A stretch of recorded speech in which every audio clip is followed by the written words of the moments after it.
Fashion Entrepreneur. Mantap banget ya kan, bener kan?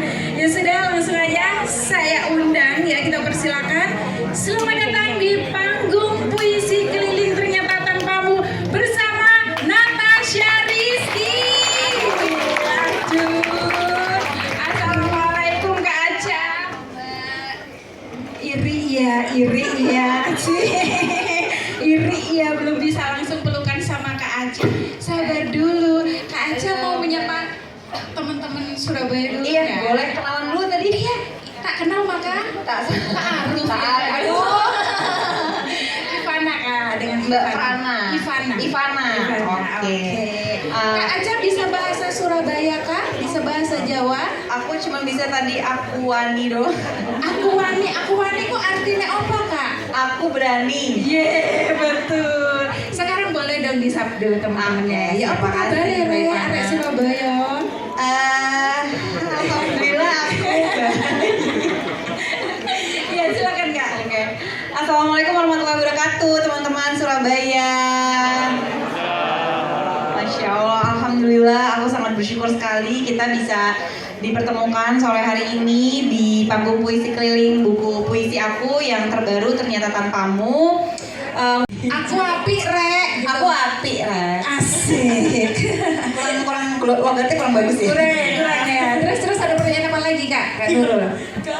Mbak dia nggak mau nanya juga. Ya udah deh kalau gitu kita kasih kesempatan buat teman-teman yang lain ya. Mungkin ada yang mau bertanya juga boleh. Oke Kak, yang di belakang mic-nya boleh ini dikasihkan ya. Nanti buat yang lain juga boleh kalau mau bertanya. Malu bertanya sesat di jalan. Dengan Kak siapa Kak? Perkenalkan, nama saya Ainur Aisyah. Sebelumnya selamat datang Kak Aca ke Surabaya. Halo. Terima kasih sudah memberikan kesempatan untuk berbagi ilmu kepada kita semua. Siap, oke. Untuk pertanyaannya, bagaimana tips Kak Aca untuk mempertahankan konsistensi ide saat menulis? Kan biasanya kita tuh ketika menulis ada suatu ide. Ternyata ketika di pertengahan menulis ada ide lain yang muncul yang lebih menarik, akhirnya stuck ide yang sebelumnya. Terus bagaimana caranya Kak Aca untuk memelihara kekonsistenan ide tersebut?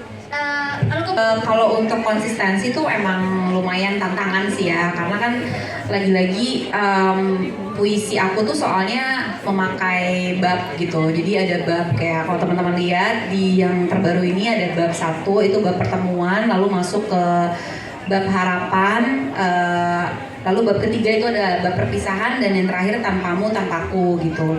Nah itu lumayan tricky banget ketika kita udah nulis puisinya, karena aku tulis dulu puisinya baru aku masukin ke bab-babnya. Karena kalau aku nulis sesuai bab itu lumayan membuat aku stuck gitu, jadi kayak terpaku gitu. Akhirnya solusinya adalah dengan cara kebetulan aku diskusi juga sama editor aku, dan beliau emang gimana ya, sementara kan yang lain bakatnya pada gitu segala macam, terus tiba-tiba baca puisi bakatnya gitu.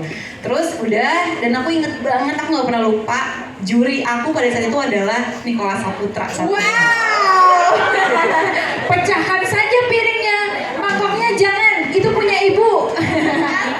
Itu yang keren ya berarti ya. Aneh banget, bener-bener itu ada Mbak Mira Lesmana, ada Nicholas Saputra, sama satu lagi ada bagian redaksi dari salah satu majalah juga. Terus aku bacain puisi itu depan beliau, aku tatap matanya. Itu umur berapa ya? Umur 14 tahun. Sebentar aja, itu yang dirasakan gimana? Itu parah, keringetan aku Mbak. Astagfirullah deh. Udah contoh, nggak boleh. Dan akhirnya aku keringetan banget, aku baca, aku berani diri, aku pede, aku tatap matanya, itu anak umur 14 tahun yang terkesima sama wajah Nicholas Saputra itu. Ya udah sampai akhirnya ternyata Masya Allah, alhamdulillah ya aku juara lah pada saat itu di 2008. Nah setelah itu di SMA aku ikutan lagi seperti perlombaan kejuaraan salah satu provider swasta. Terus aku menunjukkan bakat aku puisi lagi. Terus dan ini benar-benar amatir sih Mbak sebenarnya. Jadi aku benar-benar cari reference dan segala macam. Aku juga nggak tahu puisi aku kayak apa pada saat itu. menang lagi. Sampai akhirnya atas taufik Allah, aku 2022 menerbitkan buku puisi. Jadi kayak aku merasa emang puisi itu udah bagian dalam perjalanan hidup aku sampai sekarang gitu. Dan kalau antologi puisi gak ada sama sekali, aku hanya terus belajar aja, mencoba dan menerima kritikan. Soalnya spontan ini. Ternyata tanpamu aku kurang pahala. Terima kasih.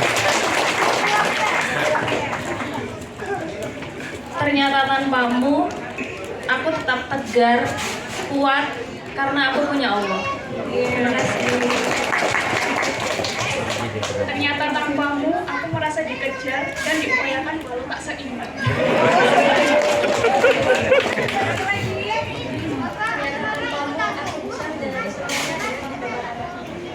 Gak apa-apa.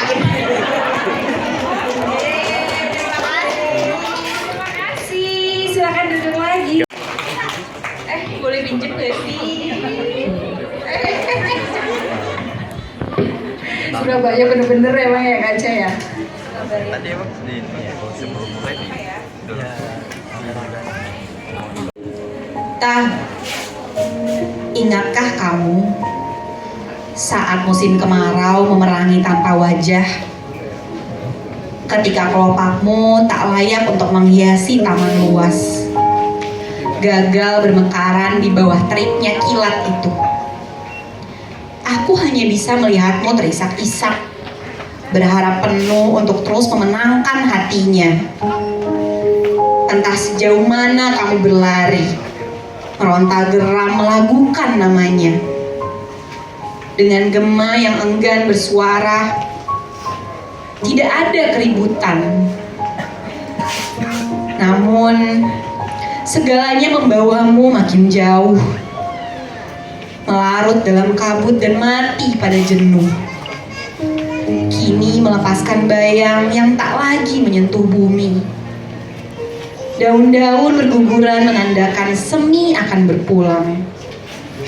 Hamparan mawar merah ikut terhambur bak pusara cinta. Duhai Hinata, senyumanmu kembali mesra oleh ketenangan yang dia ciptakan. Terima kasih. Dia begitu mencintai Suri. Dalam sepi yang merambat hingga riak pergi berlalu.